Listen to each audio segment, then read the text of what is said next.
galing San Beda, galing ng San Beda.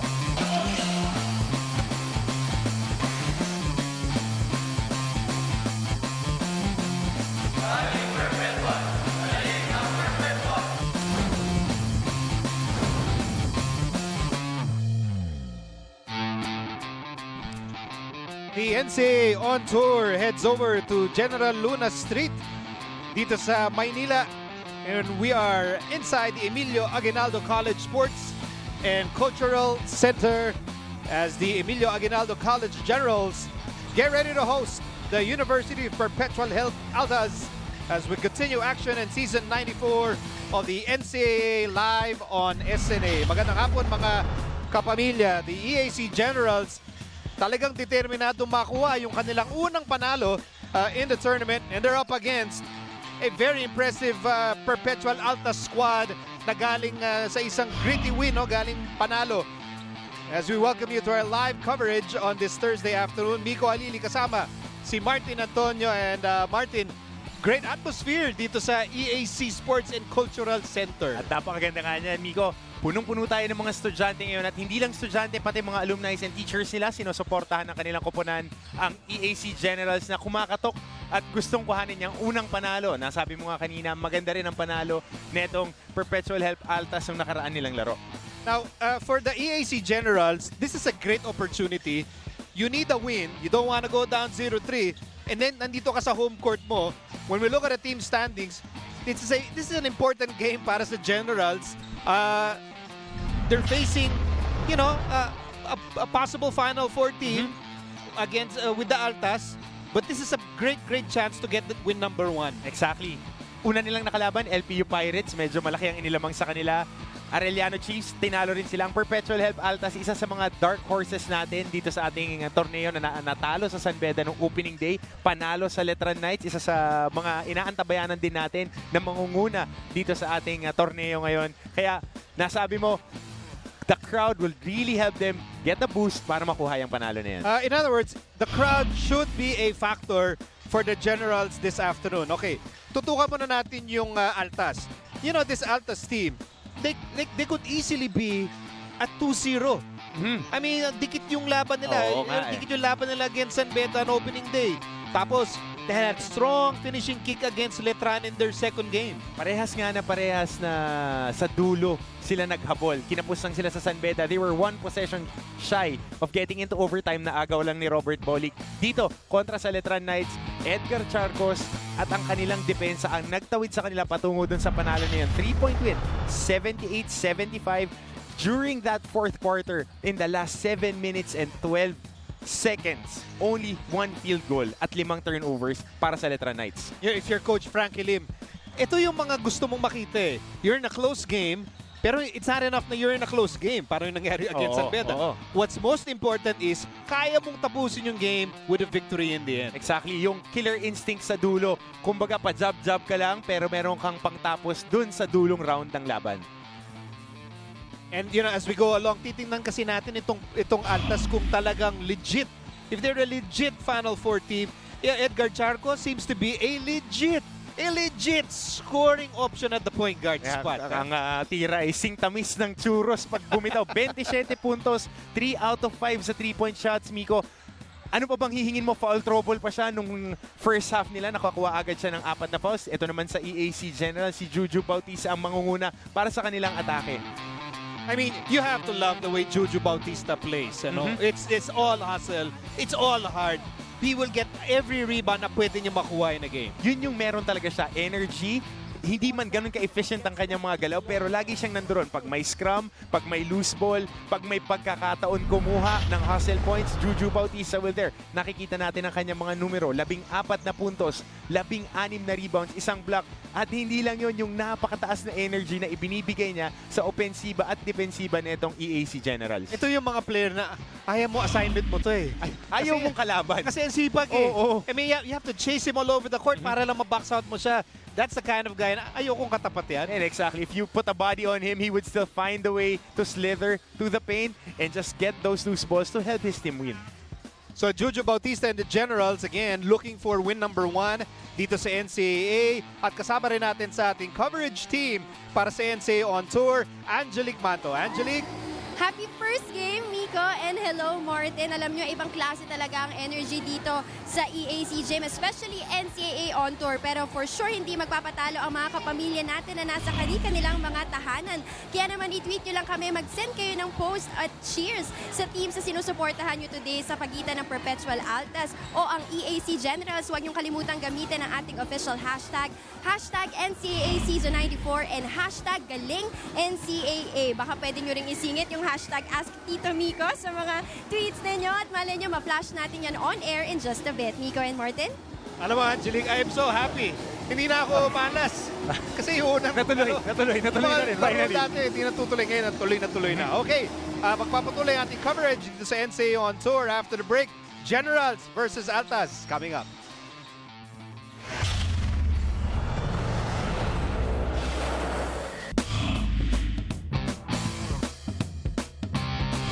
Renz Gonzalez, point guard.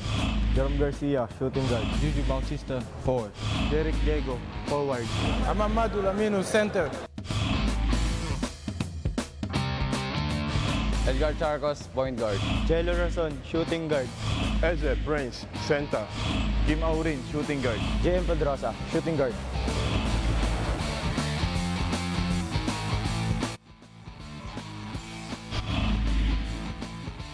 All right, let's look at the starting unit para sa University of Perpetual Health Altas. Bago ang kanilang starter dito, si JM Pedrosa. Miko, hindi muna nila ipapasok ang kanilang kapitan na si Jeff Coronel.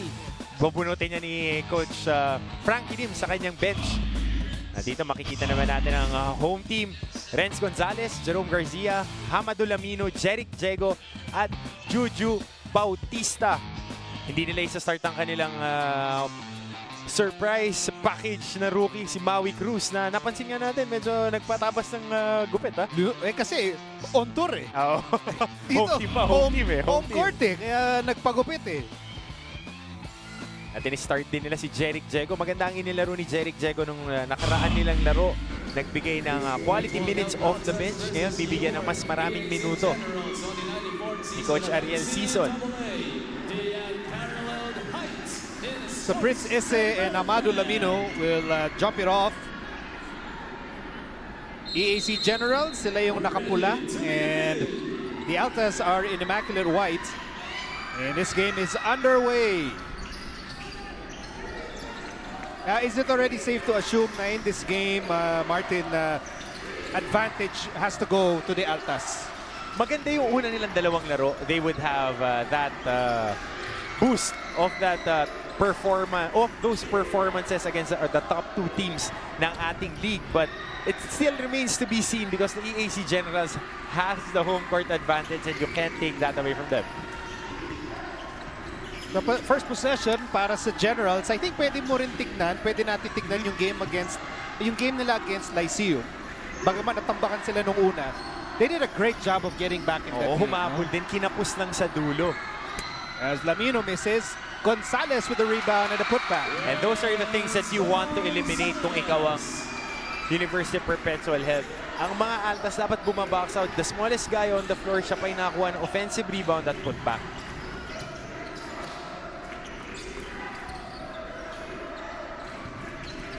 Meantime, here's Kim Aurin over to Charcos. All eyes are on Charcos because this Spitfire guard has the ability to score a lot of points. Missed by Aurin. Juju Bautista.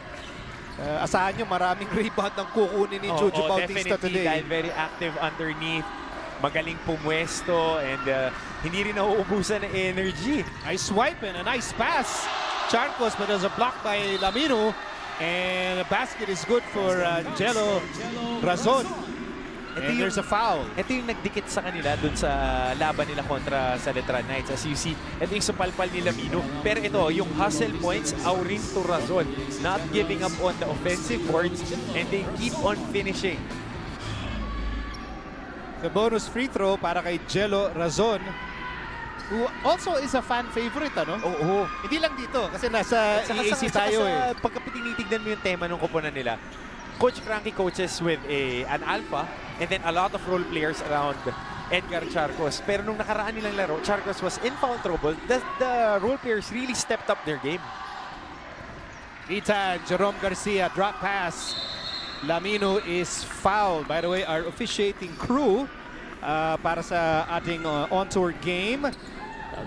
Number 35, Kim Auri, that is first. We have referees George Serapia, Donald De Dios, and Jobet Ocfemia. Kita nga nila nakahawak dun yung braso ni Prince Eze sa braso ni Lamino. Gimme shot, nagmintis lang. And that time, Lamino will score. And see Hamado Lamino, he will celebrate every single point. Very passionate player. At say, no? Why not? Last year, nagtamo na ng knee injury. Ngayon, comebacking, nakikita natin, he's still getting through the motions again, getting used to it, at maganda yung offensive rebound niya and putback. Meantime, Razon being hounded there by Bautista. And the Generals get the steal. Strong move, and the shot was too strong. 2-point lead para sa Generals in the opening quarter. Pedrosa won't shoot. Charcos is wide open for 3. Yes, sir! 3 out of 5 nung nakaraang laro. Unang shot attempt, corner 3. Pasok na pasok para kay Edgar Charcos. And so the lead is now with the Altas at 5-4. Still in the early moments of the opening period. Open shot for Jerome Garcia. Ball being swatted around. It ends up with J.M. Pedrosa and he is fouled. Nakikita natin, Nico, buong-buo yung loob ng mga players ng Perpetual. Kahit yung kanina, nakita natin may extra pass dun sa atake niya. Pero ito muna yung atake ni Pedrosa kinanan. Tumanggap ng bangga sa katawan. Sinasabi ni Jerome Garcia, he was winding off. Ito, yung extra pass pa. The presence of mind of passing up a good shot for an even better shot. And last year, itong Perpetual helped Altas pang-anim lang sa ating liga when it comes to 3-point field goal shooting. Right now, they are top 3. When it comes to that category, pinangungunahan nga ni Edgar Charcos. Consistent sa labas, sa loob. Sabi mo, di ba, yung mga players ng Altas, buo ang loob. Wala silang choice. Ay, wala Kasi talaga. yung coach nila, si Coach Frank Lim. They only have one choice. That's to play hard. Bawal ang second Oo, thoughts. bawal lang. Pagka libre, kailangan ipukol mo dyan. Meantime, Jerome Garcia on the right side. Generals down by 3. Juju Bautista scans the floor. Pasa sa loob. Good fake, but Prince Eze was there to erase the shot. Marami-rami tayong makikita mga supalpal dyan on our tally. Isang shot lang para kay Prince Eze. Isa rin para dito kay Hamado Lamino. Coach Ariel Sison, he's really hoping na para bang lucky charm itong kanilang home court. They get their first win today. At saka yung outfit niya parang ready pang pumasok sa klase mamaya magturo itong si Dina. Very ano eh. Oo, Professor yan. professor ng professor eh. Maui Cruz. Kapapasok lang, umatake agad sa gitna. Instant impact. Oo. By Maui Cruz. At antabayanan natin to. Ito yung kanilang rookie. Naglaro sa kanilang programa nung high school sa Brigadiers. Ngayon, starting staff para sa kanilang seniors. Pero ito si Charcos, pang 5 puntos niya. Wide open lane para kay Jerome Garcia. And so we're going back and forth dito sa opening quarter. Kung may player na hindi mahiyain tumira yan si Jerome Garcia. Last year pa niya role yan every time. Clean look, hand on the face, ititira niya yan eh. Jello Razon goes right. Razon bumps into Lamino. The ball will stay with the Altas. A great help defense in there by Juju Bautista trying to swipe the ball. So, nagdalawang isip din si Razon sa pag-atake. 5:52 remaining dito sa opening quarter. Labang University of Perpetual held Altas 9-8. We'll be back in a moment.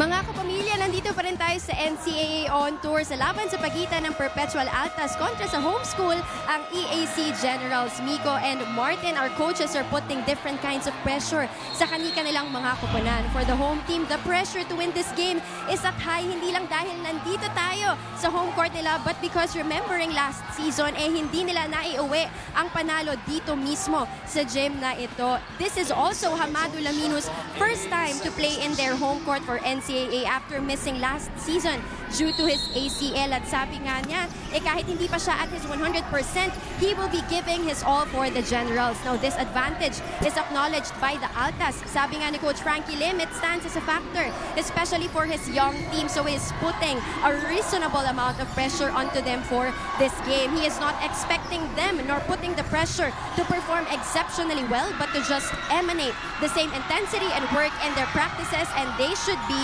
okay. Nico and Martin? Maraming salamat, Angelique. So pinag-usapan ni Angelique yung mga patakaran ni Coach Frankie Lim. Padihado pagdating sa pa-interview si Coach Frankie. Textbook Coach Frankie Lim. Young team, padihado lang muna tayo, pero pag lumaro, diin. Pero ba coach na hindi padihado? Para lahat man ata na kilala natin yung coach. Modest. Meantime, Very Jeric modest. Diego missing that shot. Razon, back to Charcos. Charcos for three. Yes, sir! Swapping. Pass back lang kay Edgar Charcos. In rhythm, nakita natin, Migo, 1-2 step. Getting that foot on the line and getting a three-point shot to go in. Garcia. That's the time to shoot para sa Generals. Down by 4 points in the opening period. Garcia for three. That was a 4 shot. Nakita natin, Miko, on that offensive set, wala nang gumagalaw on the weak side and even on the strong side. Nagkaroon sila ng two-man game on that left three-point area. But Jerome Garcia was tentative in using that ball screen. The perimeter scoring natin, 6 na puntos para sa Perpetual. Wala pa para sa EAC. By the way, number 22, Mendoza, now in the ball game for the Generals. Bola ngayon ng Altas. Kim Aurin, number 35, and turnover against the Altas. Last game din nila, medyo marami-rami ang turnovers ng Perpetual Health Altas. Dahil up and down nga sila maglaro. 24 turnovers para sa kanila. Javi Cruz, nice fake. And there's Jojo Bautista really extending his wingspan for the rebound, and there's a foul here against the Altas. Talagang kinuha sa taas, kinalawit yung rebound, and has the enough balance to get up, try to get that basket, but he gets 2 free throws. Sabi ni Rosie, sugot mga general. Kaya lang sila yung sinusugod dito ng Altas eh. Nasa EAC tayo eh. Si Bongi naman, yeah, let's go Perpetual. Luego Altas. And I know, we're 2 games in. Pero itong team ba ni Coach Frankie Lim, sa palagay mo, do they look like a Final Four team para sa'yo? They look like they have a puncher's chance. Dahil dalawang contender yung nakalaban nila, endgame nagkatalo. They had an opportunity to tie in the opening game, pero balbas nakuha ni it's more of a Robert Bolick play than a miscue sa kanila. Ang Letran Knights, lumamang na ng malaki, umabot sa hanggang 8, hinabol nila, kinandado nila yung basket pagdating sa endgame. That's the DNA. They can play defense, and they have a guy who they can go to in the endgame that can score. So sasabihin ko kay Coach Frankie na sabi mo puncher's chance lang hindi clear Final Four team Nako. Okay, here's what happened earlier. When Jojo Bautista extended his arm, natamaan sa bibig. Si Kim Aurin. Yep. Kaya, yun. So medyo mamamaga yung labi niya. Yellow man. You know, like yun, makakabalik yan. No? Bukas pa masakit yan. Like in any injury, bukas pa magiging story yan. Prince Eze with a rebound. Put back, no go. Pinasok na rin pala dito si Rome Mangalino. Siya ang pumalit kay Kim Aurin. Meantime, the ball ends up with Prince Eze.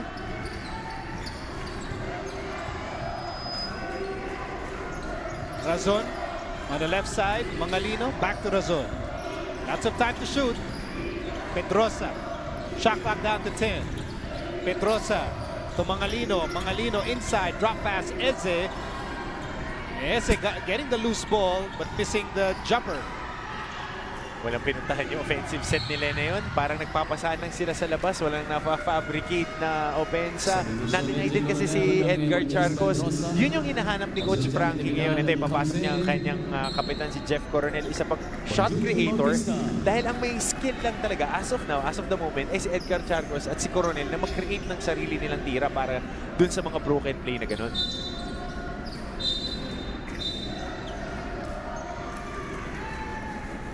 Okay, parang over-aggressive yung depensa ni Jan Natividad. Oo. Medyo binalikan niya dun si Charcos eh. Yan natin anong tawag dito.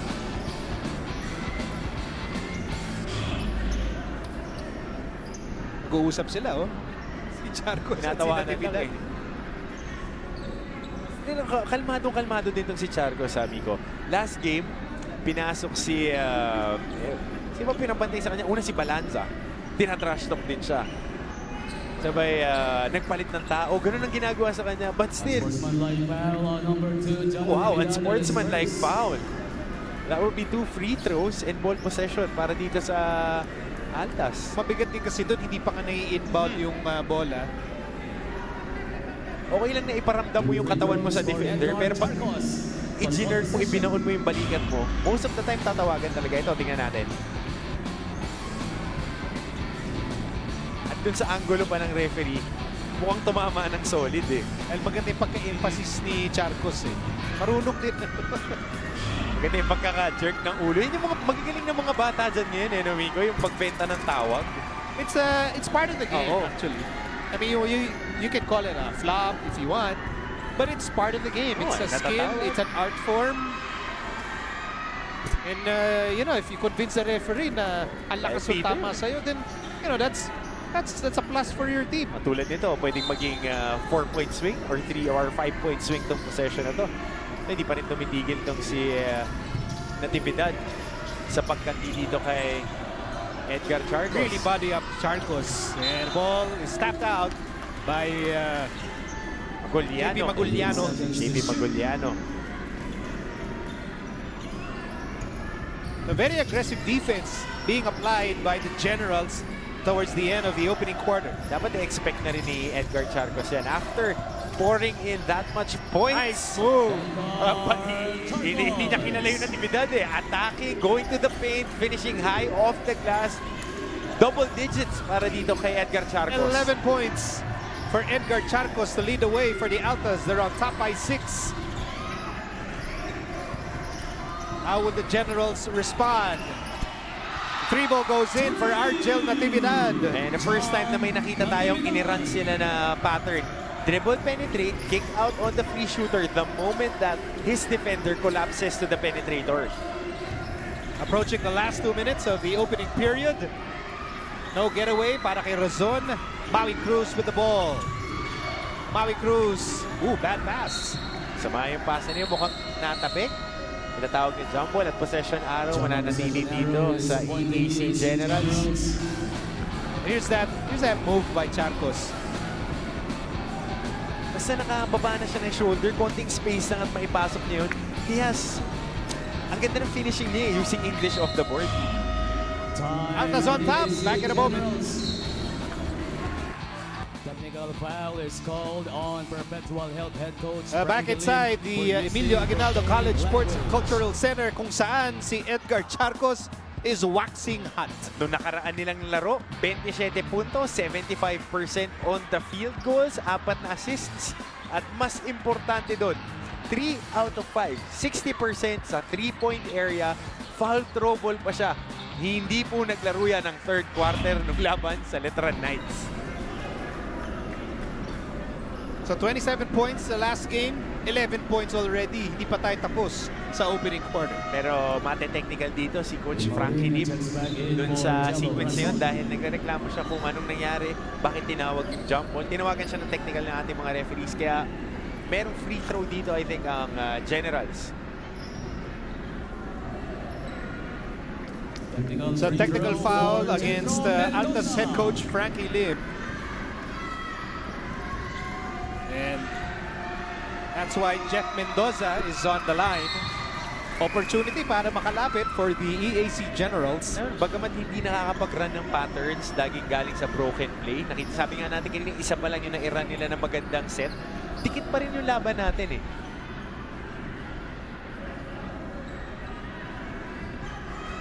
Ito yung nangyari kanina, Miko, nung dead ball natin. Nagpapaliwanag kasi si referee George Serapia kung bakit tumawag ng jump ball. Pananaw kasi ni Coach Frankie Lim, wala naman nakahawak nung pasa. Oo. Yung apparent errant pass ni Maui Cruz. Kasi pag kanina. nag-explain din si Coach Frankie, medyo nakakatakot pagka nagsasalita eh. Papaliwanag lang naman daw eh. Namakamot nga, nagpapaliwanag lang. Alright, approaching the last 2 minutes of the second quarter. Jasper Cuevas is now part of this ball game. Shot clock reads 13. Prince Eze for 2. Diyan mo maaasahan si Prince Eze sa yung makakakuha siya ng sarili niyang pasa. Dahil last season pinipilit nilang iposte si Prince Eze. That's not the strength of his game. First 2 points para kay Prince Eze. As we go inside the last 2 minutes of the first chapter. Sean Neri fakes. Pass broken up by Mangalino. Eze goes behind the back. Ooh, nice strong move by Jasper Cuevas. Buo yung tira na yun. Taking the contact, paboarding na tira. Filling the lane properly. Kaya nakuha niya yung bola. And another turnover against the Generals, and Lamino and Cuevas are down. Head-to-head collision yun. Ito kay Lamino at I think it's Jasper Cuevas, no? it's Cuevas or Coronel. Kasi Coronel. Oo, Coronel. Head-to-head. Woo. That's a solid hit. And instantly, both gentlemen felt the impact of that collision.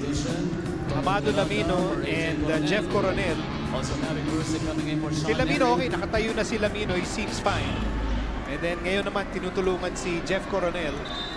Maganda man check kung na-concuss tong si Coronel dahil head-to-head collision yan. Walang helmet pa yan, nagkabaggaan. So medyo kailangan ma-check na ng kanilang medical staff dahil nakita natin medyo kasi titignan yung senyales kung nahihilo, medyo disoriented. Hopefully they'll be fine. And then sure ball dyan, may bukol parehas yung mamang yan. Ang bilis din kasi ni Coronel dun sa pag-subok na agawin yung pasa. It's been a physical game, ha? Yeah, very Dito sa first quarter, si Kim Auri, naputukan na ng labi. That's what we expect from the NCAA. We just saw a collision there between Lamino and Coronel as we go back to live action. His shot won't count. It will not count. And this is a tendency ni Mangalino. Gumagalaw sa screen. Kahit nung opening day pa lang, he has to check that tendency na gumagalaw siya when he's trying to free up teammates. No, hinahabol niya yung tao. Yung extra step na yun para sumabit yung taong i-screen na niya. Instead of headhunting and picking the spot, getting the angle na malilibre yung kakampi niya. 6-point lead para sa Altas. Maui Cruz. And there's a whistle here. Tawagan niya ng foul si Cuevas. Yes, Number John 12, Cuevas. Jasper Cuevas, that is first. And that is the 14th foul for Perpetual Health Altas. Shot clock, 14 seconds. AP Maguliano on the move. And then yun yung foul against Jasper Cuevas. Yung pag-slide ni Rustan Bugarin, inawakan niya. Instead of just putting his body on the lane sa pagkat ng big guy. Archer Natividad, shot clock down to 3. Natividad fires, it's good! Kumpiyansa tong Natividad maglaro, no? Kanina siya yung challenge dito kay Edgar Charcos. Pang-4 na puntos na niya. And that will cut down the Alta's lead to 4. With 30 seconds remaining in the opening quarter, Maui Cruz hang time! Yes, sir! Crowd favorite, Maui Cruz. Defense turning into gold. Hustling, putting pressure on the ball handler, and finishing up top. The time winding down dito sa opening quarter. 13 seconds remaining before the end of the first period. Kim Aurin back in the ball game.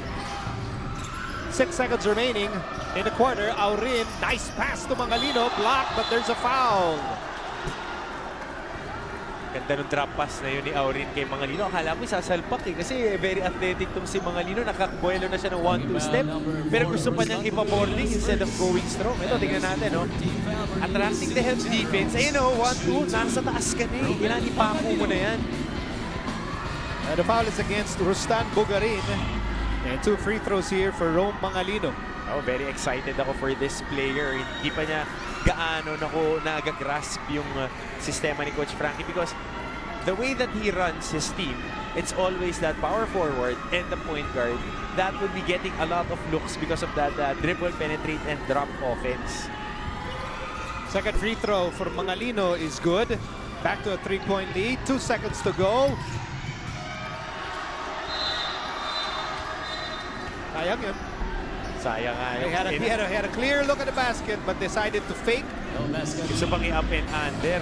At the end of the No, yung pagkasalo, yan, mauubusan na ng oras eh. Kasi ubus na nga yung oras by the time he got. Pero kasi The basketball. 6'11 din yung nasa harap niya, Migo. Kaya That's true. mapapakindat ka rin ng peke dun eh. So at the end of the opening quarter, high octane action dito sa EAC Sports and Cultural Center. The Generals looking for win number 1 behind Hamadu Lamino and Edgar Charcos, and the rest of the Altas looking for their second win. They're looking good so far on top 2017.